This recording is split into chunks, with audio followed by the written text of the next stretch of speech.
Hello, welcome to Real Gardens. As usual, we're going to be visiting some amateur gardeners at home whose progress we're following throughout the gardening season. This week, Anne-Marie Powell's back in Stockport, weaving wattle with fiancés and first-time gardeners Mike and Alison. Well, let me start down here first. Carol Klein is in Felixstowe, helping plant-mad Diana Harold hack a path through her jungle. Lovely. Brilliant. And I'm braving the weather on the Norfolk coast with Brian, seeking some inspiration for her garden.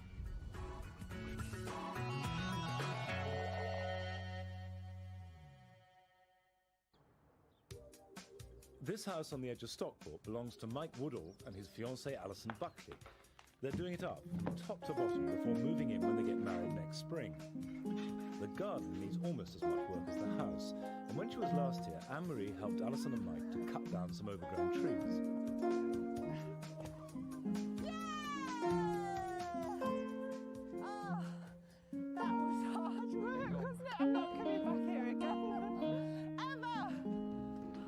Whatever she may have said, Anne-Marie is back, and impressed with the progress that they've made since her last visit.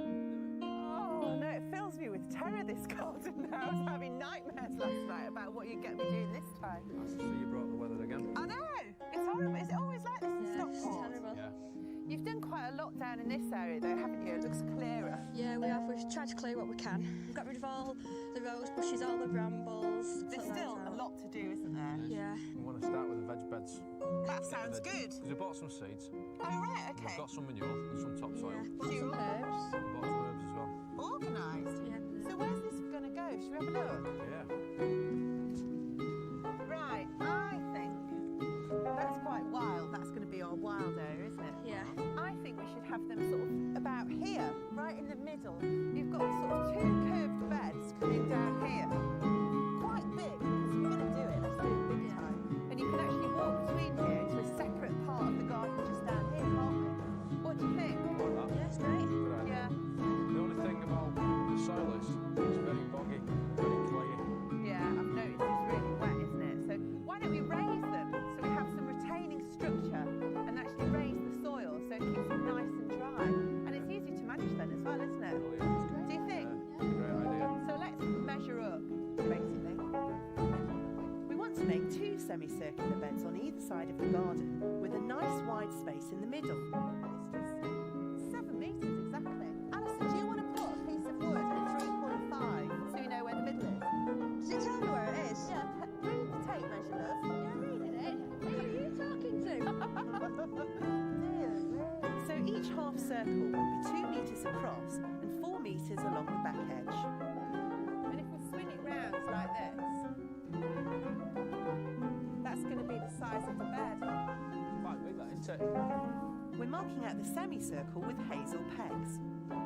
This area will now need to be cleared of turf and anything else that's in the way. I'm not getting that out. Well, I've hired a digger. Have you? Yeah. Marvellous. That's Right, going to do the job, Won't innit? take long with that, will it? Well, if it's not going to take long, can you do that? Strip the turf, get the stumps out, and I'm going to see if I can find some materials. The problem is I've got a driver. Do you know anybody? I'm leaving them to get on with the hard graft while I slide off to go shopping. Stripping turf off clay soil is hard work, so Alison is cutting it into small pieces.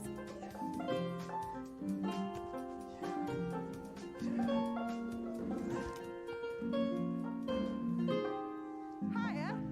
Hello? You been grafting? Oh, yes. Right, well look what I've got. It's like a bunch of twigs to me, love it.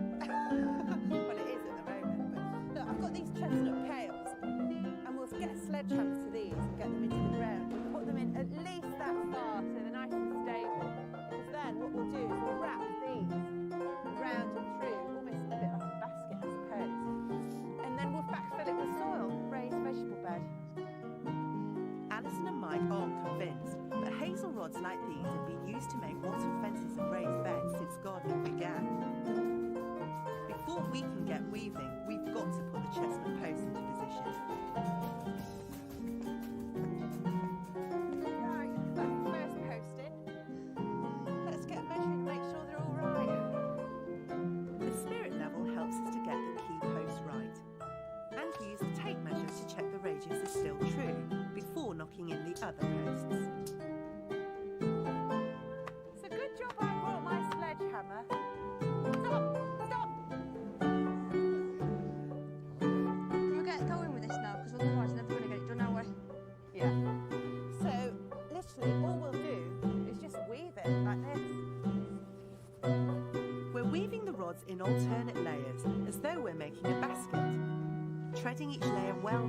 reduce the number of gaps.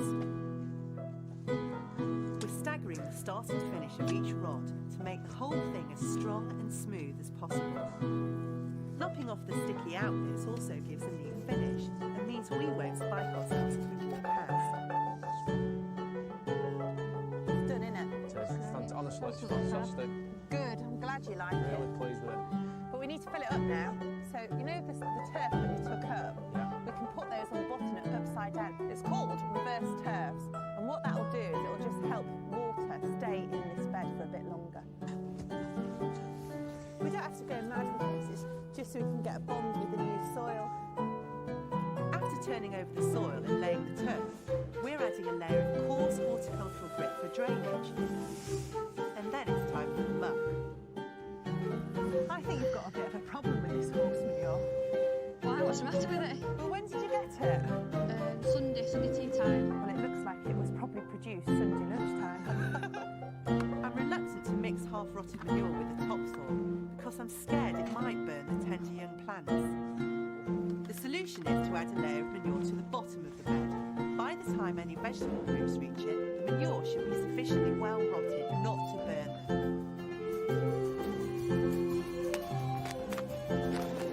At last we can add compost and topsoil, trampling it down to firm it. By the time I come back, I'm hoping that Mike and Alison will have finished planting this one and the twin bed on the other side of the garden. I'm pleased with that. Are you, Mike? Very. I love it. Imagine what this is going to look like when it's just green and lush. It's just going to be overspilling. It's going to be fantastic. I'm proud of this. It's nice.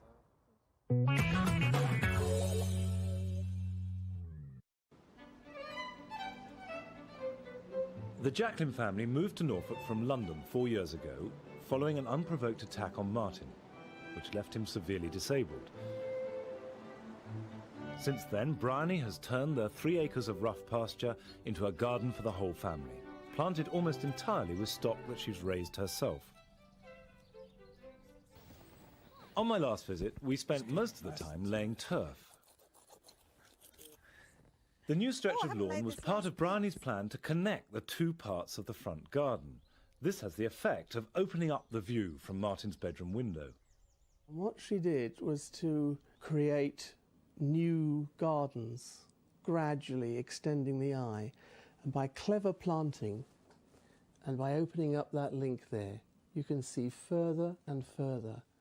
And it doesn't matter what time of the year it is, whether it's been raining, whether it's anything, you see something different and different every day. Bryony's next project is to add more wildflowers to the borders of her driveway. So she's dragging me out to the North Norfolk mudflats on a bitterly cold day to look at the coastal plants she wants to cultivate, Alexanders. Well, this is how they grow naturally, these wonderful billowy mounds of yellow flowers. So you want this running right the way down the drive? No, just little pockets of it. I love the way that they're so luscious and robust at this time of year. They don't snap. They have, the ability to cope with the wind, which is exactly what I need. Will they cope with your inland spot? Well, they naturally peter out just up the road, so I think we're in with a good chance. We can't take any of these, even though there are thousands of them. No, you can't take any plant from the wild. You can grow them from seed. Right. But I have a source. One of the places where Bryony gets her plants is the garden belonging to a local vicar, John Penny, where Alexanders are to be had for the asking. I thought it was just weeds, but she tells me it's something quite special. So we got the holy blessing to remove them. Blessing. Well, the archdeacons anyway. Well, of course, no one in their right mind would want them, even in a weed patch. But in the right context, which is what I have in mind, they'll do just the right job. You need a thug in your garden. Yeah. That's not too bad. There we are. Lovely.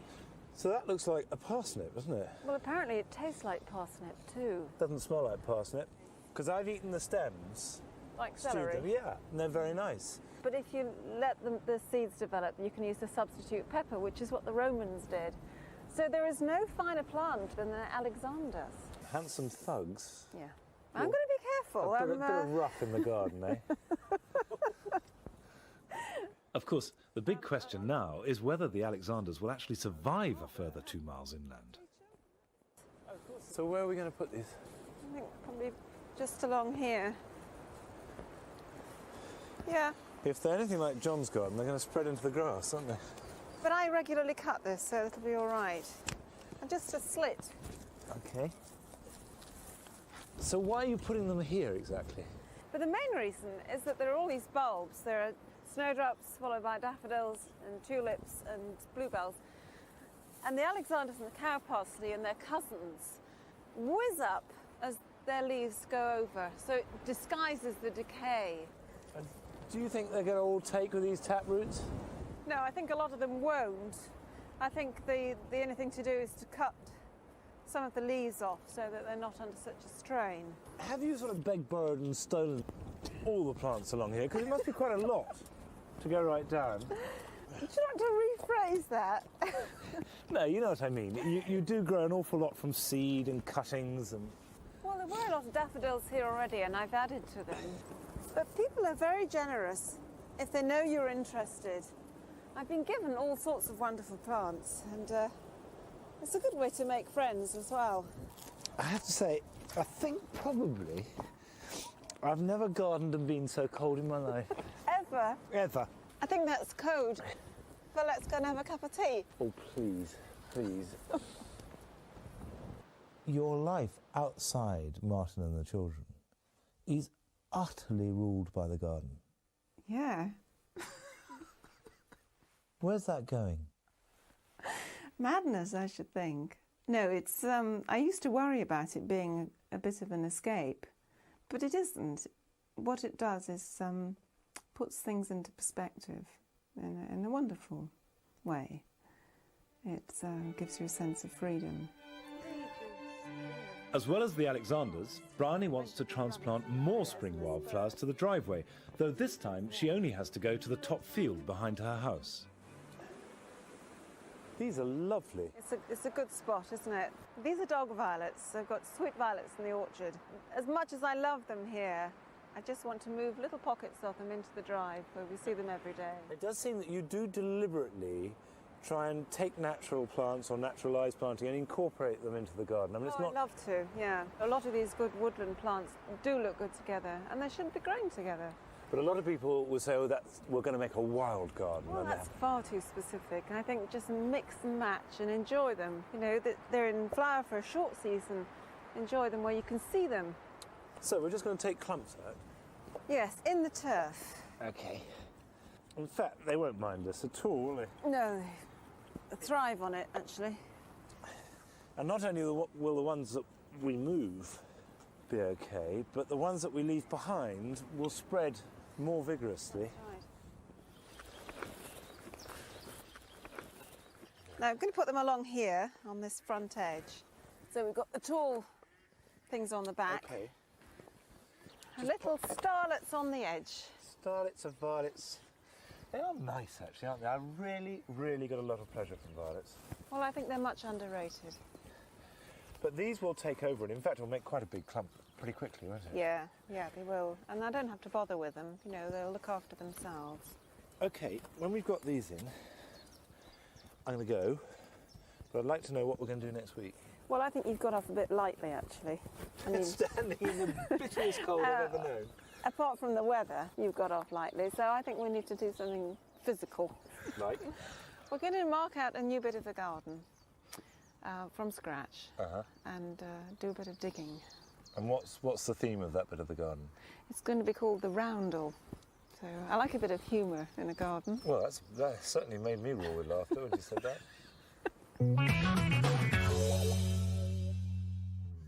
And where was it? It was After a break, Carol Klein is hunting down the wildlife and making tracks in Diana's overgrown shrubbery.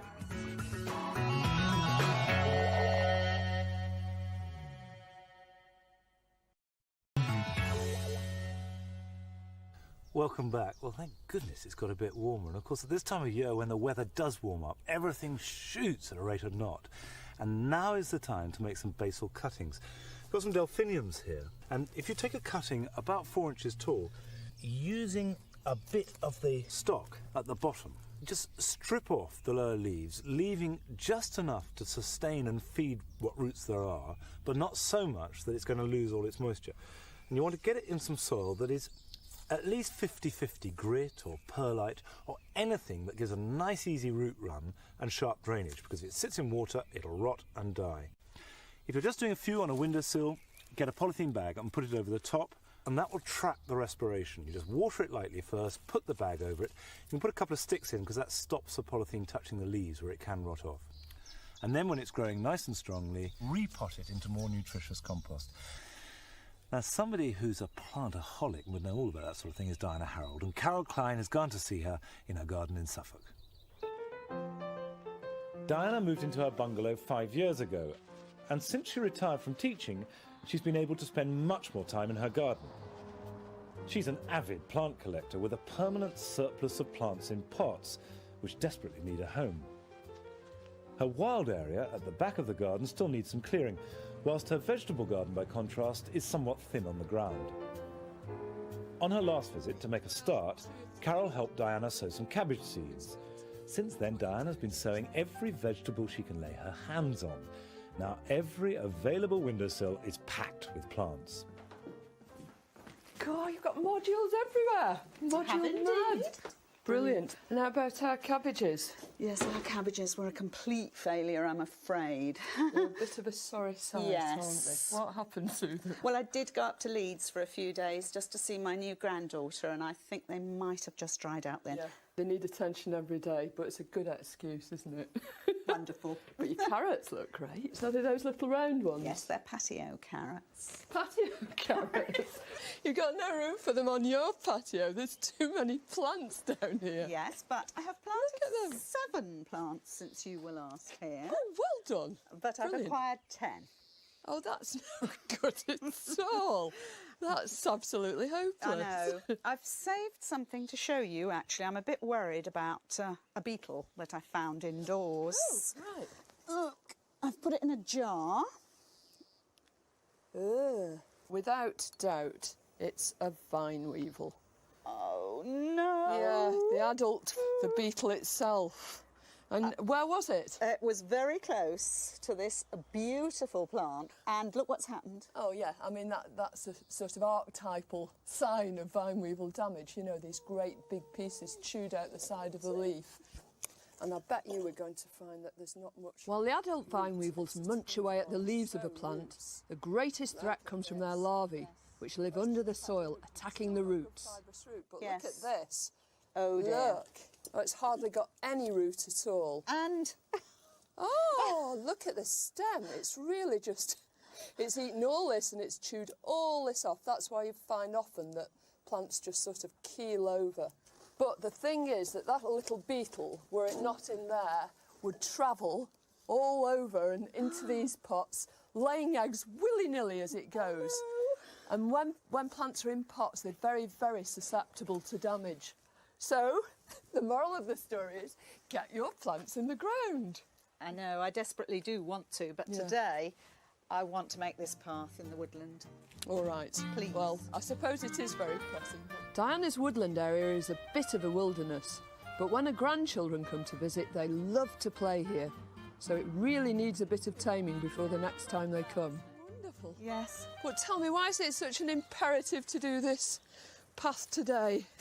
Well, the bluebells are just about to come into flower and the children love to go through there and look at them. Yeah, I'll bet. Unfortunately, they go in there, they get stuck in there, they wail, and we have to keep going in to get them out. What are you going to make this path with then?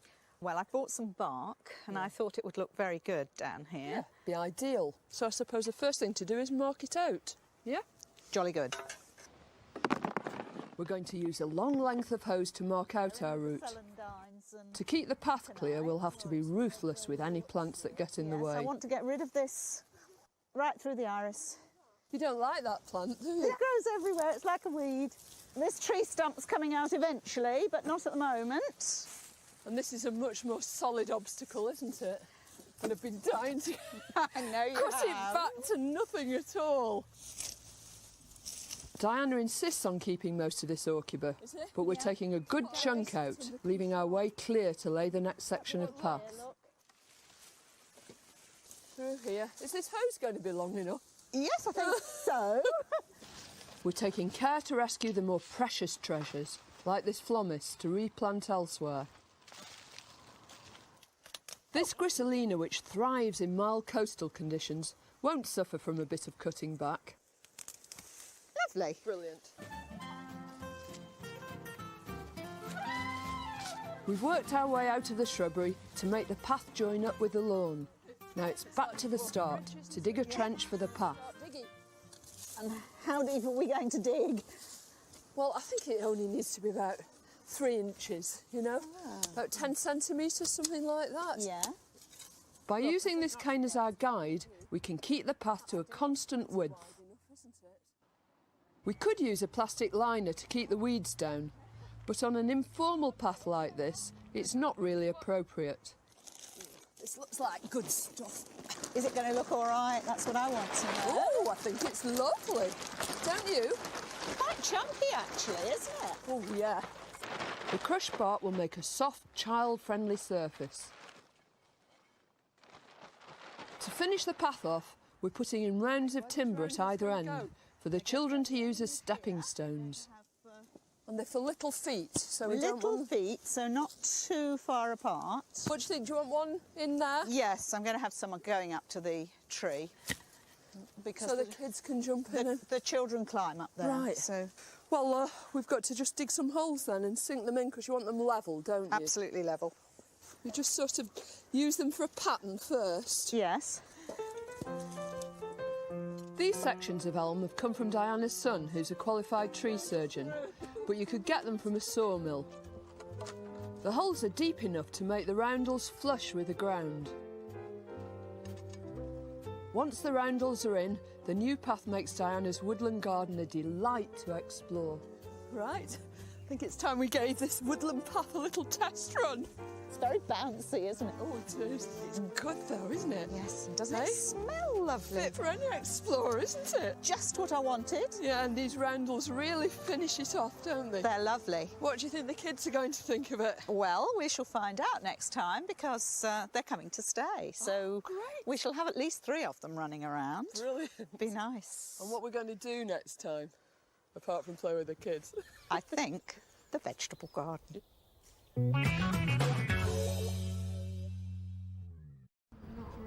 Next week, Anne-Marie is going to help Lisa to convert her scruffy old shed into a children's playhouse. Ooh. Carol is sploshing about in mud with Adrian and Debbie. And I'm back with Brian, helping her with her roundel garden. See you then. Bye-bye. Yêu của em sẽ mãi hạnh phúc trên đời. Người em đã yêu sẽ luôn ở bên và quan tâm em. Giờ anh ở đây dù vẫn nhớ em nhưng chẳng thể nói nên lời. Ngày mưa cứ rơi lạnh cắm trái tim anh người ơi. Biết đâu khi ấy nước mắt làm tim em muộn phiền. Để rồi tiếc cho tình yêu ngày xưa đang cạn kiệt. Lòng còn nhớ em vậy nên chẳng yêu thêm người nào. Dẫu bao khổ đau.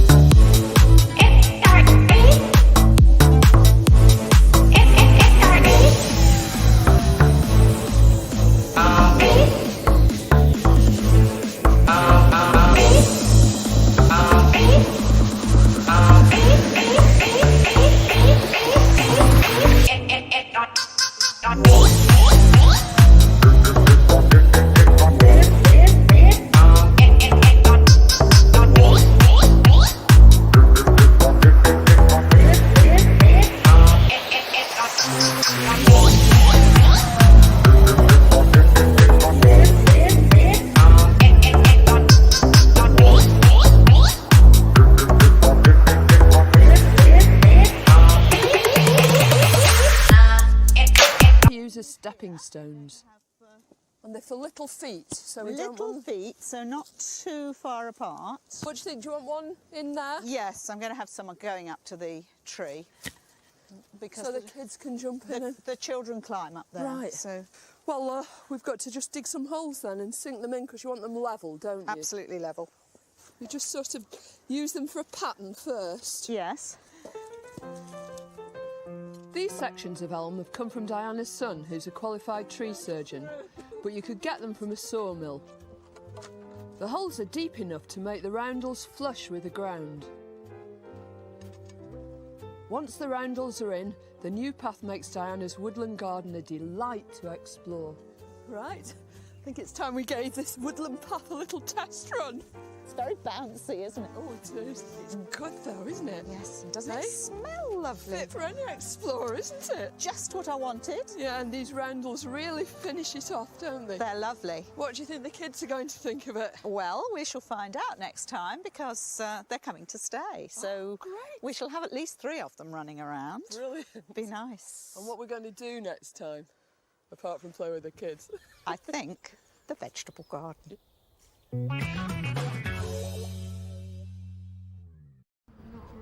Next week, Anne-Marie is going to help Lisa to convert her scruffy old shed into a children's playhouse. Carol is sploshing about in mud with Adrian and Debbie. And I'm back with Brian, helping her with her roundel garden. See you then. Bye-bye.